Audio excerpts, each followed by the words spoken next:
So this is the brand new Canik Mete MC9 Prime. And today on the Muzzlebroke channel, we are going to be doing an unboxing, an overview of the specs and the new features, as well as my first initial impressions. Welcome back to the Muzzlebroke channel, everybody. I really appreciate you being here, and boy, do we have an exciting little treat for y'all. Today on the channel, we have the not even yet released Canik Mete MC9 Prime, and I'm incredibly hyped about this bad boy. Just grabbed this guy from the gun shop yesterday, so we're going to go through, show you what comes in this beautiful box, go over the specs and special features of the new gun, and we'll finish it off by giving you my initial impressions and telling y'all my plans for the range day tomorrow. So let's go ahead and get started unboxing this guy. So off the rip, I mean, this does come with a really nice hard case, which I think is an awesome feature. Firearms are not cheap, and I get a little irritated when we just get like a little foam baggie to throw our gun in. So I like the case. Popping this open, we have some paperwork. That's just going to be basically our warranty and all of our Canik information and Canik swag. We have the pistol itself, which is actually going to come in a nice little holster for us. And this actually is a both outside the waistband and inside the waistband holster. Just depending on where we want to put this clip, we can flip the sides and either do IWB or outside if we would like. We of course have the beautiful weapon itself that comes with one 17-round mag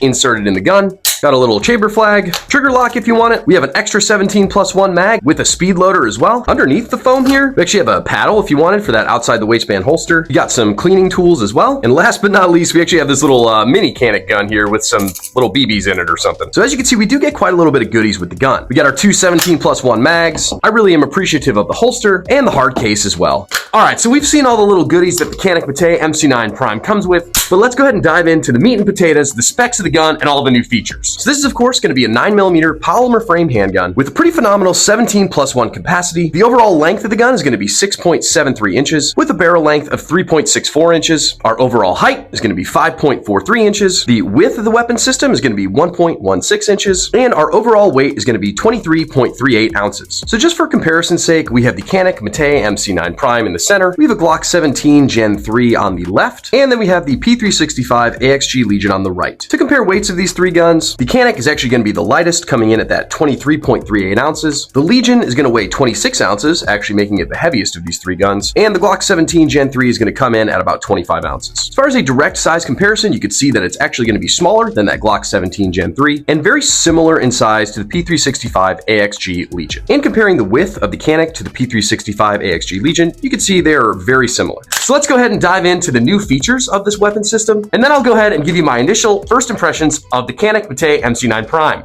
So one of the newest additions is actually the trigger. This is going to be Canik's new flat-faced aluminum diamond cut trigger that actually has a 90-degree trigger break. The trigger pull on this guy actually feels really good. Push that trigger safety in, we're going to hit our wall, and at 90 degrees, that trigger breaks. And I'm absolutely in love with the reset on this guy. Little bit of reset, boom, 90 degrees, trigger breaks, beautiful. They also did a stippling job on the grip. You can see that stippling job actually goes all the way around, and we actually have two stippling spots on either side of the gun for our support hand thumb. But I think the star of the show for this little guy is actually going to be the ports in barrel. As you can see on this gun, we actually have 3 ports in the barrel, one on each side and one on the top. And of course, we do have correlated slide cuts to let those ports breathe, as well as a pretty big lightning cut on the slide itself. While we're talking about the slide does have really beautiful serrations on both the front and rear of the gun.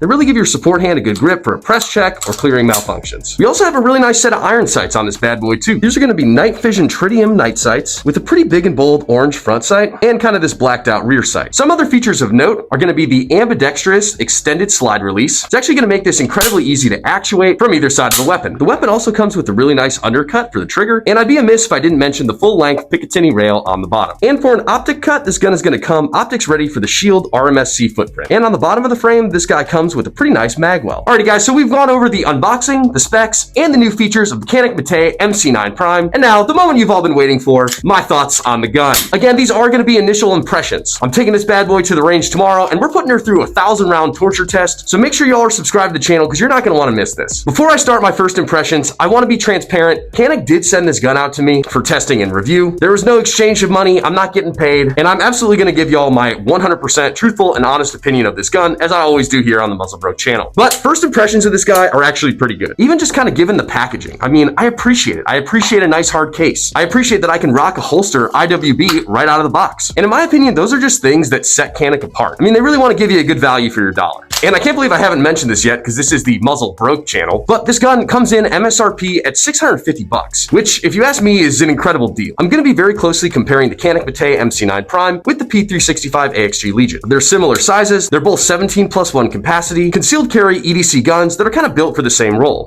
except one of them is literally double the price of the other. And the Legion, even being $1,300, didn't really come with much. Out of the box, the first thing I noticed about the gun is just kind of the design. I'm a really big fan of the aggressive look of the slide, the barrel ports, and the slide cuts. It looks super clean, and hey, you know, the gun's gotta have the vibe. I know it's all about function, but the gun's gotta look cool, and this definitely checks that box for me. The second thing I noticed picking up this gun was the grip. I know we talked a little bit about the grip stippling earlier, but I really can't praise it enough. This is, in my opinion, a perfect medium stipple job for an EDC weapon. It's aggressive enough to really give my hand a good grip and purchase, and kind of molds to my hand without being too rough that it's gonna tear up my belly when I'm carrying it. To be honest, I kind of hesitate on picking up EDC guns because a lot of the times they just don't fit my hand really well, and that's absolutely not the case with this guy. Between the stipple job and that mag well to give my pinky finger a little place to rest on, I'm able to get a great grip on this gun. So aside from the overall aesthetic of the ports, the slide, the comfortability of the grip, the last thing that really caught my attention was the trigger. I mean, I'm a huge fan of this trigger. The 90-degree trigger break is incredibly crisp,